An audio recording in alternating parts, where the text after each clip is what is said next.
What's up? What's up, guys? How you guys doing today? I hope everyone is doing fantastic. As you can see, I'm doing wonderful today. Hey, happy Wednesday. Welcome back to another video. Welcome to the world of soccer. Hey, today there was a four beautiful game. Very entertaining to watch in the Premier League. I know there was some game in France too, and the semi-final in Italy. But hey, we're gonna focus on the Premier League, which there was a game. Some team were fighting for the European spot, and some team were fighting for the title race. But it's like someone slept today. This, the Premier League is the best competition football in the world for a reason. So like nothing is guaranteed there. So like we're gonna just start with Manchester United that was welcoming Sheffield United at Anfield. We all know Sheffield United is just they are already eliminated. They're going down to the championship, so they are dead last. So we wanted to just see what Ten Hag was going to do. But hey, let's give him some credit. Like some of his excuses have a sometimes he have a valid point, like his player. He said he played with his full squad only once or twice this season. So yeah, not everything is a lie. Some of there is some truth in his statement. So like we're gonna go ahead today to see what kind of team he had there to face Sheffield United. I think even Man United 23 could play. But hey, we're gonna start with Andre Onana. Hey, despite everything happened, Onana is having a really good season. In his standard, I think he saved a lot of balls. So yeah, and then Harry Maguire was there, and Casemiro has to play center back today. That's why I say sometimes there is some truth in his statement, because when Casemiro have to play center back, it's not Real Madrid when you put Tchouameni in your center back. But that's what happening at United. And Aaron Van Bissaka, and Diego Dalot, that was a four. And you have Christian Eriksen. He's the first starting like that. He is the first starting lineup since he came back from injury, right? So yeah, and Moreno, what a boy, 18 years old, boss in the midfield. And you have Alexandro Garnacho at the left wing, and Anthony is the right wing, and Bruno Fernandes was playing the number 10, the captain. That dude, you may hate him or not, but he add value to this Man United team. Sometimes he brings some positive in this team, and then you have a Hoyland at the top. I think Marcus Rashford just lost his place to the boy Alexandro Garnacho. But hey, the game started really good. But as a Man United, there is always drama. So they had to battle against this team the whole first half, without killing the game quick. But I think Ten Hag doesn't have a plan for this team. I think he just put the player in, make them run. That's all he's doing. And today just displayed it, because if this was another team that's know how to defend, that's not playing just for fun, I'm pretty sure United would lose the game, because they have to come back twice in the game at Old Trafford. It's not like they're playing away; they were playing home. They have to fight tooth and nails to come back in the game. So Jaden Berger scored the first goal in the 35 minute. It was I think Sheffield United, they weren't that dominated. Man United dominated Lerobe. It's normal Man United to have the position against Sheffield United. They are dead last of the Premier League. So 35 minutes, they scored the first goal. And then, of course, Harry Maguire. Hey, Harry Maguire, United is a small team now. So, he definitely can play there. He's the most expensive defender in the Premier League history. And sometimes he brings some good addition to the team. And he scored today, 42 minutes, he equalized the goal. And from that, he just was going back and forth. Man United having the ball. And sometimes, just Sheffield United break through and then try to have some shot. Because Man United, on average, they concede 20 shots. But today, luckily, they didn't do that. I think they had only 10 shots. They conceded only 10 shots. That's the only, in terms of Man United, that's a really good performance for them. So yeah, and so Harry Maguire equalizer, and then they weren't like that in the first half. But there was a lot of action, Hoyland. The goalie was good, the goalie saved a lot of ball. The Sheffield United goalie, I think he should be proud of his game. He's a Foderingham. I don't know what kind of name is that, but it's a Foderingham. Sorry for butchering your name, by the way. So yeah, he saved a lot of ball today because surprisingly, Man United had like more than 20 shots today. They had 25 shots, 13 on target. So that just tell you how the goalie saved a lot of them. And so like they went like that in the first half. There was a dude in Sheffield United. That dude was really persistent. He wanted to score today, and he scored like kind of beautiful goal. Man United defense, it's just like it's not the defense is so weak. Like when you see how they concede the second goal, I mean Casemiro is not center back, but bro, like Bisaka and the midfielder, why you guys don't help each other? Like they looking each other like to say, oh yeah, it's gonna happen. Like I mean it's like they don't care. Like I don't understand like how some player can be nonchalant like this.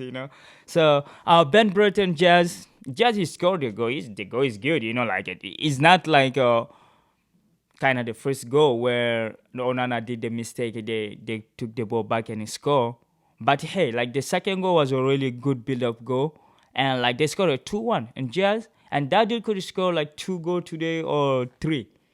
But he's playing for Sheffield United for a reason. So like the game was okay, 2-1, and Harry Maguire he drew a penalty because he started it like he was fouled in the 18. So technically he is the best player today, but I think they're gonna give it to Bruno Fernandes. But yeah, Harry Maguire he scored and then he created a penalty. Even though Bruno Fernandes did not hesitate, he took the penalty, top corner, like a beautiful goal. And so 2-2, they equalized the game. And from that, I knew like a Man United gonna score another one, because that Ultra 4. The game was like more than 30 minutes ago.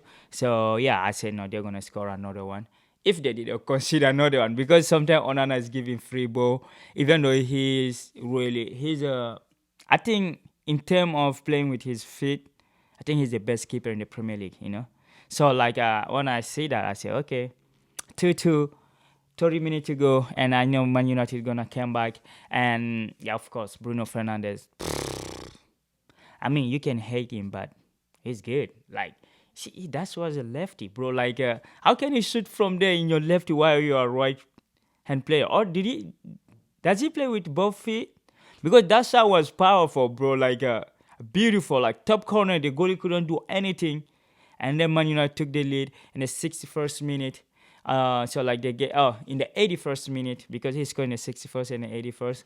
So in the 81st minute, Man United took the lead by their captain, deservedly so, because they deserved it. They were really looking for it. And so 3-2, a beautiful goal. By the way, the goal is a really beautiful goal. And like from that, the game was over, because this small team, I just love the energy they bring into the game. They know they're going to the championship, but each time they score, they celebrate like, yeah, this will be our last goal. They're grateful for the goal they scoring. So like it's fun to watch them. For them, every game is just kind of friendly. They just love scoring against big team. Whether they win, lose, I think Sheffield United player doesn't care, because they know they're going down. And yeah.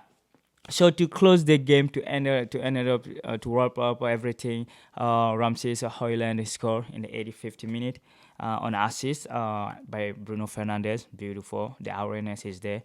That's the technicality. He's a playmaker, so he saw it. I think he know the player will be there. He know his striker should be there. So he just put it there, they score. So hey, 4-2, Man United is back they're in the top 6 now, because like they are top 6 alone because Crystal Palace beat the Newcastle United. So like they're sitting on the top 6 comfortably, because Chelsea lost yesterday. So even Chelsea win the next game, we won't be able to catch them up. So yeah, like they are there. And so anyway, that led us to the title race, because this was the Europa League / Conference League. So Man United is definitely gonna go to the Europa League.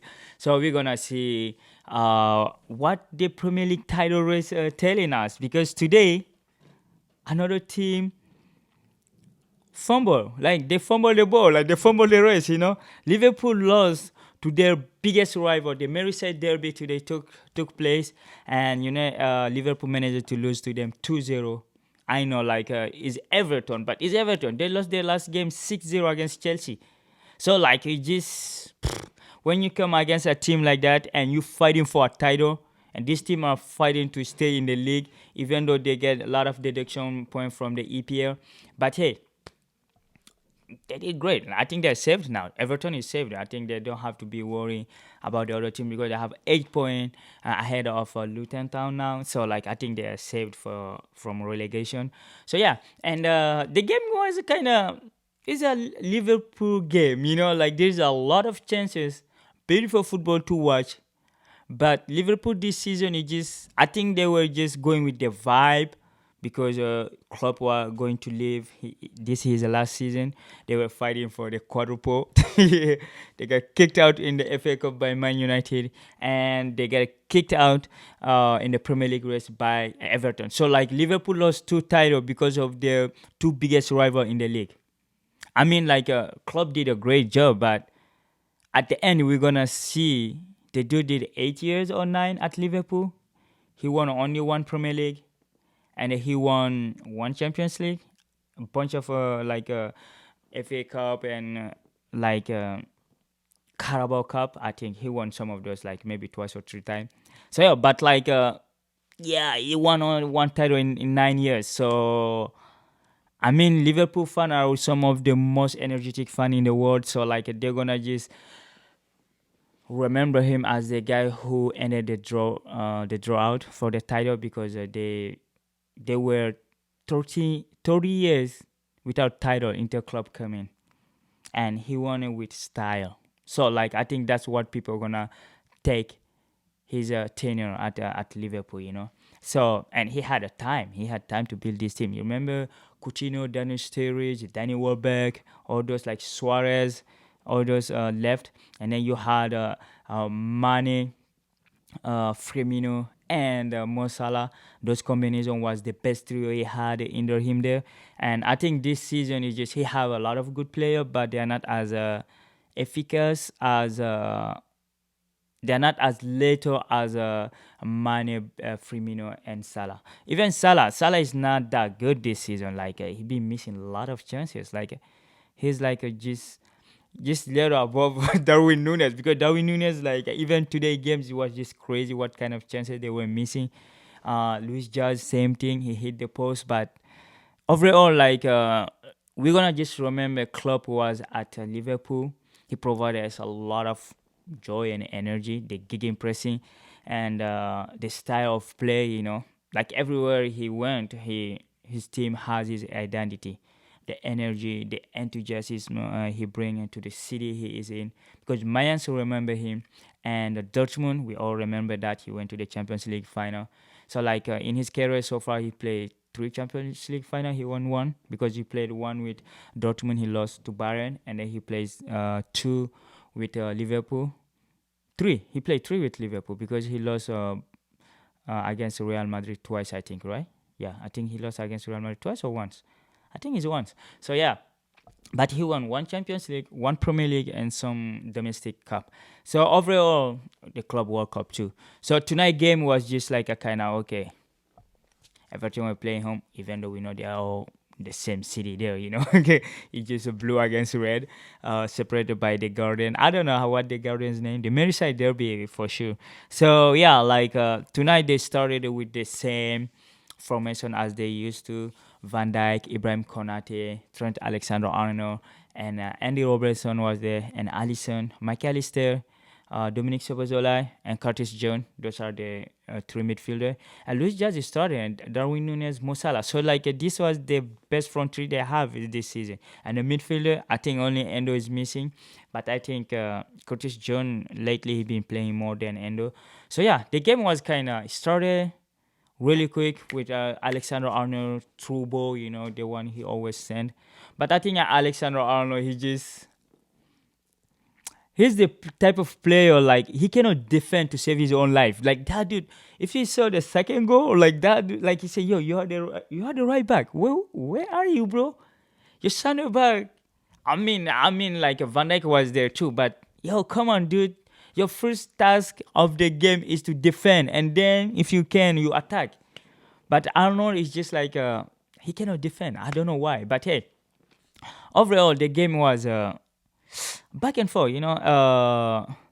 Liverpool clearly dominated the game. They had the most of the ball, but both teams shoot. Everton is the type of you can dominate them. They can shoot. I was surprised at how they lost 6-0 to Chelsea because that wasn't how you can dominate them, but they create chances. But at Chelsea they didn't do even that.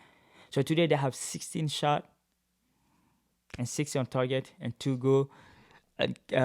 Jared Brett White scored the first goal on the 27th minute after Liverpool missing a bunch of them because Darwin Núñez missed 1v1, Salah missed 1v1, and Diaz missed 1v1. So when you have your key player missing chances like that, sometimes it doesn't smell good. It always ends bad when you miss a lot of chances. Liverpool always get away with it in the previous game, but I think lately it's not working. I think they got exposed. I don't know, because they were playing with energy. I don't know if they have the energy anymore since they got kicked out in the Europa League and FA Cup. I think they lost some of the momentum, and now they're out on the Premier League race because I don't think their two rival will slip out. We saw how Arsenal dominated Chelsea yesterday. Arsenal is serious about this title race. They're not play around. So you have to watch out for them. So I think they were different. Liverpool and Arsenal are just playing different. So yeah, overall, Dominic Calvert-Lewin scored the second goal in the 58th minute. Like I say, Luis Diaz hit the post, and Salah he choosing to hit on Pickford instead of the target, and Darwin Núñez. I think they're always just trying to shoot Pickford. I don't know why, but sometimes you just need to find the side net, not the keeper leg or his chest and stuff, because he wasn't diving. This was shooting the ball on him. So this, I think tonight game just end Liverpool title race hope, because I'm not seeing Man City losing 2 games in the last 6 games. And for Liverpool to be a champion, that need to happen. And Arsenal need to do the same, losing 2 games. And I'm not seeing that happening. So we can safely say that Liverpool is out. So it was 3 horse race, but now we still have a 2. We have only 2. It's a Pep Guardiola versus Mikel Arteta, and Klopp is out. Klopp is out of it. So now I think they're gonna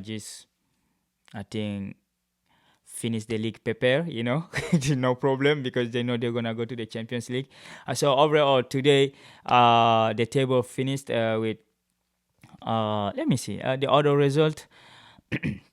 Bournemouth won against Wolves 1-0. Crystal Palace beat Newcastle United 2-0. That's a good result. I don't know what Chelsea gonna do with that result, but it's a good one. Newcastle losing is kind of clearly good for Chelsea. So yeah, tomorrow Man City will be playing against Brighton. So Man City have a 2 game in hand. So if they win both of them, they're gonna take the lead back. I think the toughest game will be against Brighton. So we will see what they're gonna do tomorrow. But hey, Arsenal 77 points, Liverpool 74, Man City 73 with 2 games in hand, and Aston Villa 66, Tottenham 60, and Man United is up 53. And Newcastle lost. Newcastle will stay at the 50 point, and you have West Ham 48, Chelsea 47. So Chelsea still have a 1 game in hand. We still have 1 game against Tottenham. So if we win that, we will have 50. But we have a better goal difference than United, so we can still finish at 6 if we win that. But next game is against Aston Villa, so we don't know what's gonna happen there. But anyway, this was today's game, and we're gonna just in other league, in the Serie A. Not the Serie A, it's the Italian semi-final. Atlanta beat Fiorentina, I think, for 105-1. And so Atlanta will be playing the final against Juve. And PSG won today 4-1. And no, 3-1, sorry. It's a 3-1. And you had Monaco won 1-0 against Lille, which means PSG have to wait 1 more game or 2 until they give them the title. Because if Monaco tie today or lose, PSG would have been champion tonight, but not the case. And Marseille did 2-2 against Nice. So overall, it was a good day of football. really, really entertaining day. Man United is just like, yeah, it's a 2.0 of Chelsea. You know, if we are the Max, they are the Pro Max. So yeah, anyway, if you're new to here, make sure to subscribe, share, and like the video. You know, put in some comment down there. Do you think Chelsea gonna finish above United, or what do you think? So comment down below. And yeah, if you're already here, thank you for following me. And you know, the sky's the limit for us. Yeah, thank you for watching. Have a good day. Bye.